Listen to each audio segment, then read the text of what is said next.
Saat kamu pergi ke bank, pasti kamu sering melihat lambang seperti ini kan? Itu lambang Otoritas Jasa Keuangan, atau kamu biasa menyebutnya dengan OJK. Semua bank, bahkan seluruh lembaga jasa keuangan Indonesia mewajibkan untuk mendaftar dalam OJK ini loh. Kenapa harus begitu ya? Yuk cari tahu, apa sih sebenarnya OJK itu? Oke, aku akan mengajakmu mengunjungi kantor OJK. Wah, besar sekali kantor OJK ini ya. OJK ini lembaga yang independen dan bebas campur tangan dari pihak lain yang mempunyai fungsi, tugas dan wewenang pengaturan, pengawasan, pemeriksaan, dan penyidikan.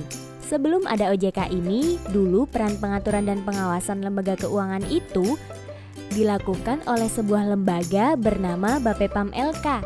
Kamu masih ingat di video sebelumnya tentang peran Bank Indonesia yang berfungsi sebagai pengaturan dan pengawasan bank.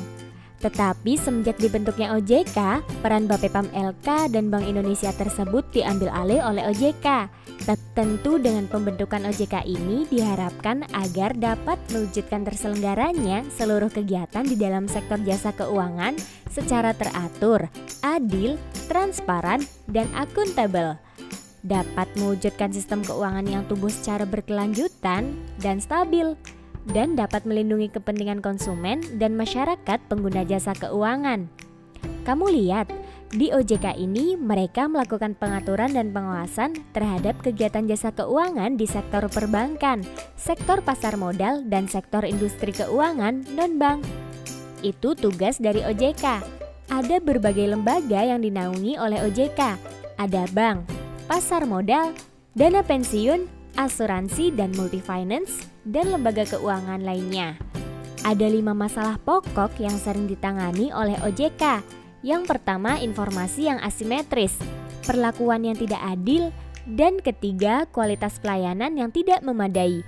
Yang keempat, penggunaan dana konsumen secara tidak bertanggung jawab, dan yang kelima, pengaduan konsumen yang kurang efektif. Sementara untuk menangani kelima masalah tersebut, OJK memiliki prinsip dalam 5 hal, yaitu transparansi, perlakuan yang adil, prinsip kehandalan, prinsip perlindungan kerahasiaan data, prinsip pengaduan, dan penyelesaian sengketa. Sama seperti lembaga lainnya, OJK pun memiliki wewenangnya sesuai dengan Undang-Undang Otoritas Jasa Keuangan yang dikelompokkan menjadi 4 aspek, meliputi yang pertama, pengaturan dan pengawasan mengenai kelembagaan bank, di mana wewenang ini menyangkut perizinan pendirian bank, pembukaan kantor bank sampai kegiatan usaha bank. Yang kedua, pengaturan dan pengawasan mengenai kesehatan bank. Yang ketiga, pengaturan dan pengawasan mengenai aspek kehati-hatian bank, seperti manajemen resiko, tata kelola bank, prinsip mengenal nasabah, dan yang terakhir, pemeriksaan bank. Wah, peran OJK ini sangat besar ya dalam perekonomian Indonesia untuk melakukan pengaturan dan pengawasan lalu lintas sektor jasa keuangan di Indonesia agar selalu lancar. Nah, sekarang kamu sudah paham kan apa itu OJK, apa saja fungsinya, tugasnya, hingga wewenangnya.